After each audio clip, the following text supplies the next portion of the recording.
This is Saint John Paul II.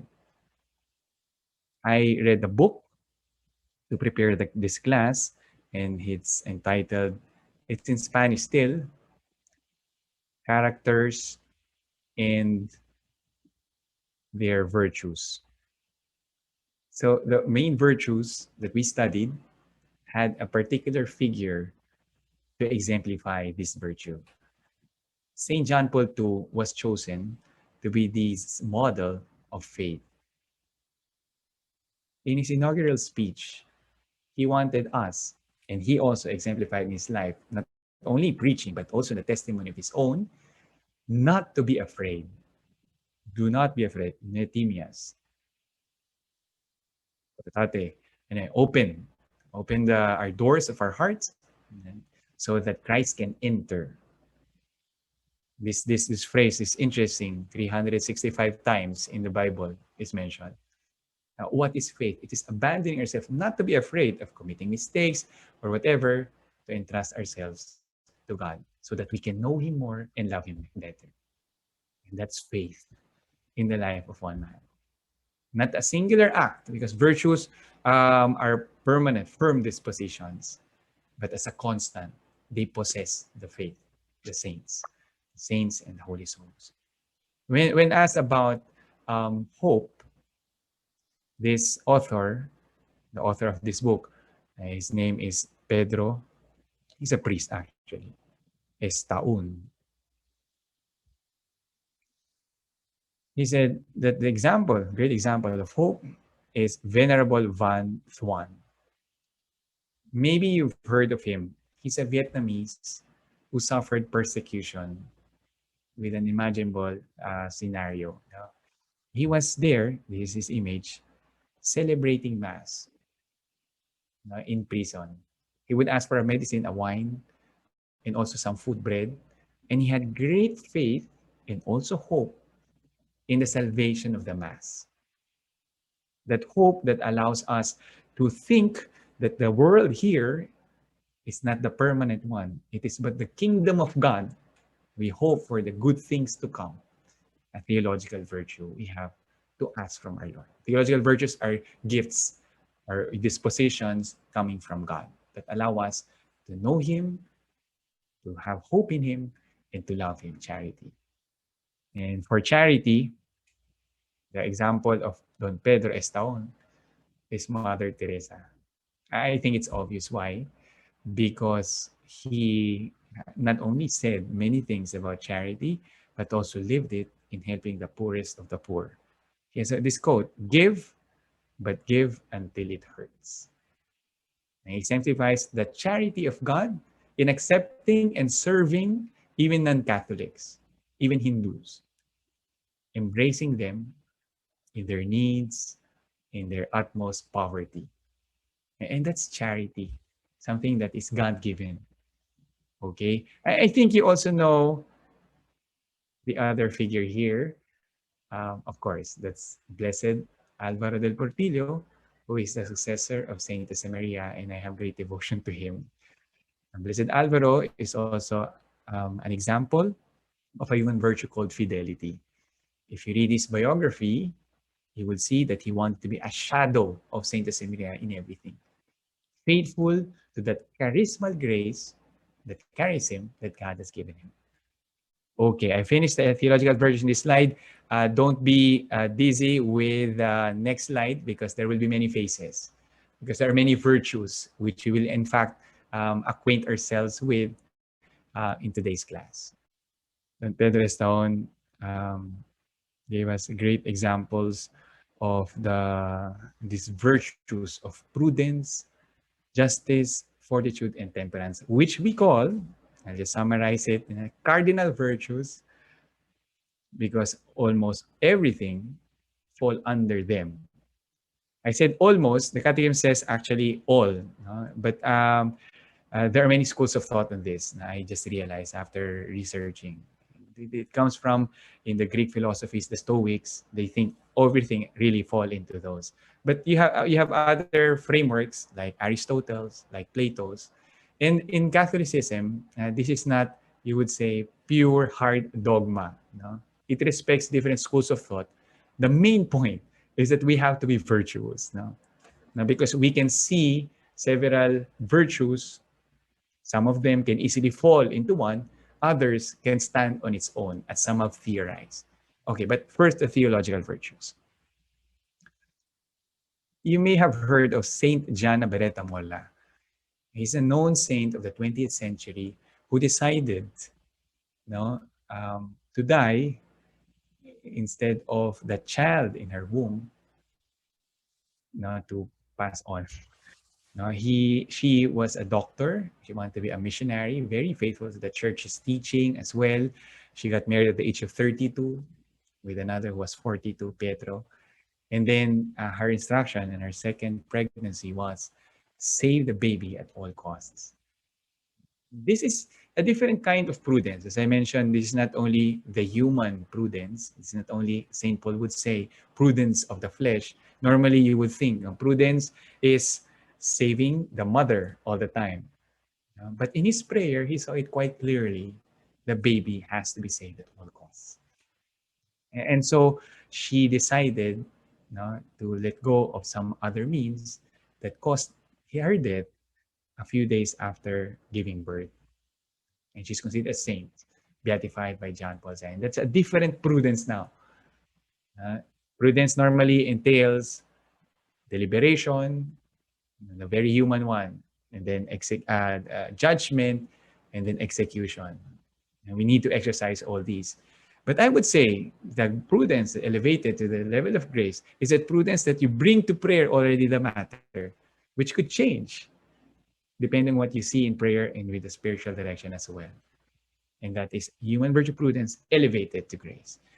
There's the man of laws who also exemplifies justice. He's a lawyer, in fact. I think you may have heard of him. Saint Joseph had great devotion to him. He said even that if he had lived during this day, in this day of ours, he would also have been in Opus Dei. He would have been a supernumerary, his children. Very holy in the middle of the world, exemplifying that sanctity. And he knew that justice had to be always lived.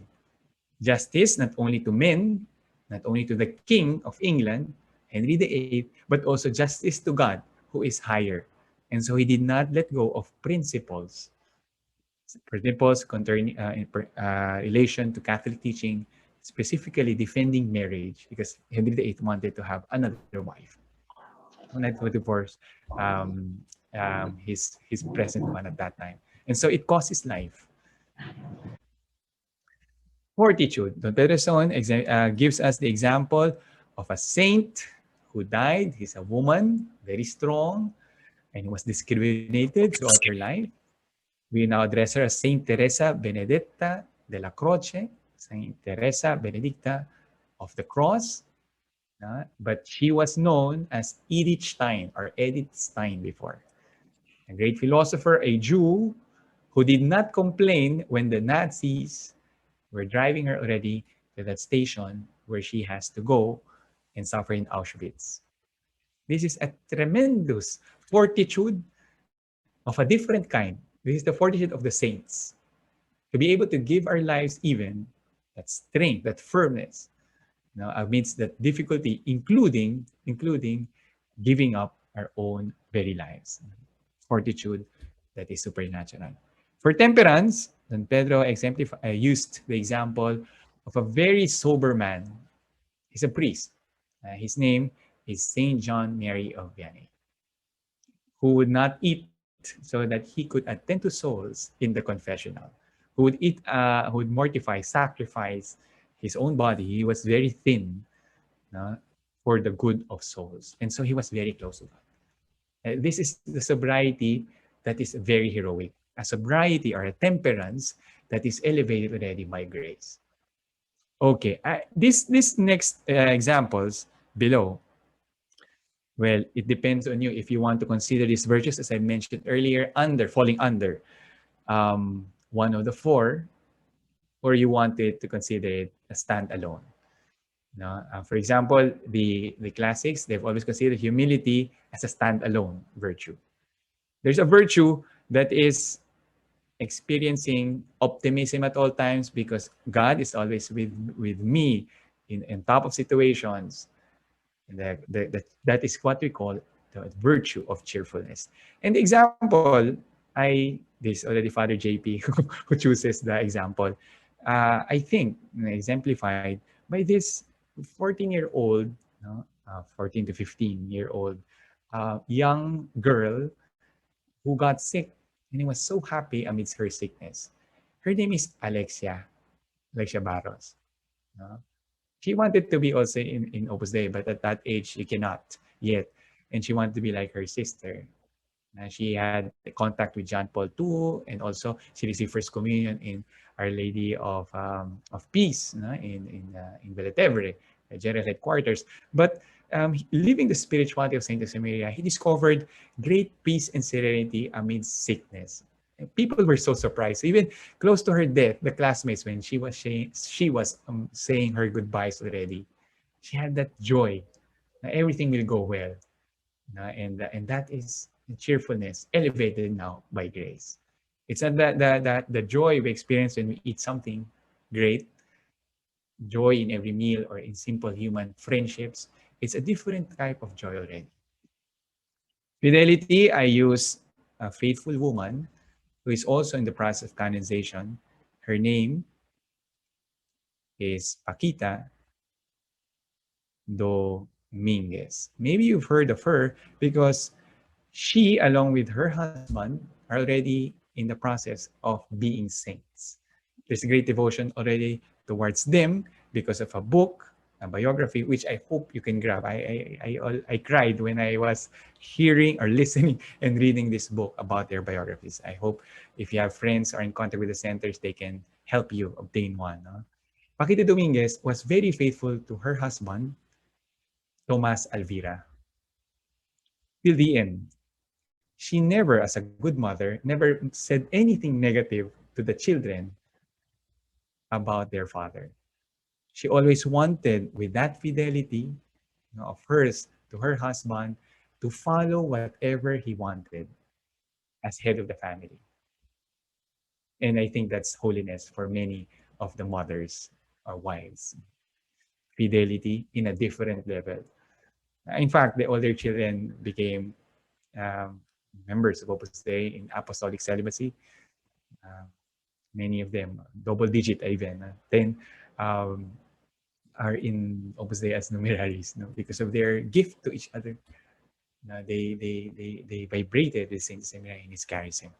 Okay, I think you already know the example I chose for audacity or daring. I would also put it under fortitude, no? But on a different sub virtue, because audacity or being daring involves that um, trying to remove that fear of the futurable, um, and the possible obstacles towards or the challenges that I will still meet. She gave her life. Her name is Guadalupe Ortiz de Landazuri, in Opus Dei as a numerary, and she was asked, and she said yes, in evangelizing and helping out in Mexico, despite the different culture, the different, yeah, when you come from a first world and you go to a not first world, no, there are many things, many struggles. But she adapted well, although only in 6 years because she got sick. That is that audacity of a saint. In her youth, actually, she was also very daring. She received education with boys, obviously, and she would fight the other boys in her classroom, and she would dare them. No, can you drink this ink, for example, no, bottle of ink? No, I can. No, and anyway, that's not audacity, but I just wanted to say that she was a very character that's very strong in her youth, with grace that became an audacity already for serving Christ. Okay, laboriosity, some would consider is as part of fortitude, others would consider as part of temperance, and still others would say this is justice. No? But nevertheless, it is a virtue, very important one. Laboriosity, I put here one of the saints, or not yet saint, but a person close to a saint who was faithful till the end. She served in the administration in the work of the domestic services in the centers until the end. And she was working very well. And Saint Lucinia loved her. Her name is Dora Del Hoyo. And so when she passed away, her remains was buried very close to the founder in the crypt.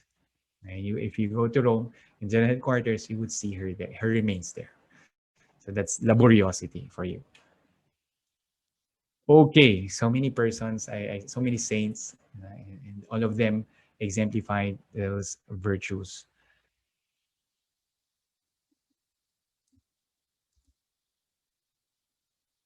Okay, when the virtues act in every person.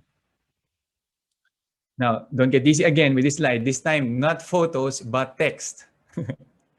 I break all the rules with this photo, of the rules for text, but these are also very important. Now, because the virtues, human virtues, are not enough, really. They will make us habitually and firmly disposed to do good. There are theological ones, faith, hope, and love. I'll annotate so that you can see what I'm pointing at. Okay, the theological virtues are here. They are infused by God into the souls of the faithful, of the children of God in the church. They are also what we call human virtues. They perfect the intellect and the will. The intellect, prudence, and the will, the moral virtues, fortitude, justice, and temperance, and many other virtues, as I earlier explained in the slide. God is so good that He included, as help, some things to perfect these virtues, to complete and perfect them.